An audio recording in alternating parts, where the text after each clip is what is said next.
बिस्मिल्लाहिर्रहमानिर्रहीम अस्सलाम वालेकुम। Welcome to my channel conceptual lectures by MSH.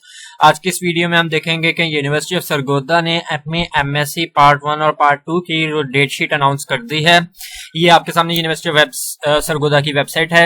इस पे उन्होंने पार्ट 2 की और पार्ट 1 की डेट शीट जो है वो अपलोड कर दी है। यहाँ से भी आप डाउनलोड कर सकते हैं। इसके अलावा मैं लिंक भी दे दूंगा डिस्क्रिप्शन में, वहां से भी आप डाउनलोड कर सकते हैं। ये आपके सामने पार्ट 1 की डेट शीट है। पार्ट 1 के जो पेपर्स हैं वो 20 अक्टूबर 2022 से स्टार्ट हो रहे हैं और ये आपके सामने आप नोट कर सकते हैं। इसको डाउनलोड करके भी अपने सब्जेक्ट आप देख सकते हैं। इनका जो लास्ट पार्ट 1 का पेपर है वो 2 नवंबर को है। इसके बाद ये पार्ट 2 की डेट शीट है। इसके 3 नवंबर से एग्जाम स्टार्ट होंगे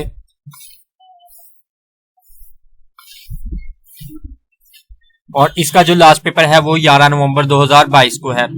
तो best of luck for your exams. आप लोगों को जो भी इंफॉर्मेशन वगैरह चाहिए आप कमेंट बॉक्स में पूछ सकते हैं। इसके अलावा हमें पॉलिटिकल साइंस से रिलेटेड जो आपको हेल्प चाहिए वो भी आप बता सकते हैं कमेंट सेक्शन में। Thank you so much. Video को लाइक जरूर कर दिएगा, चैनल को सब्सक्राइब कर दिएगा।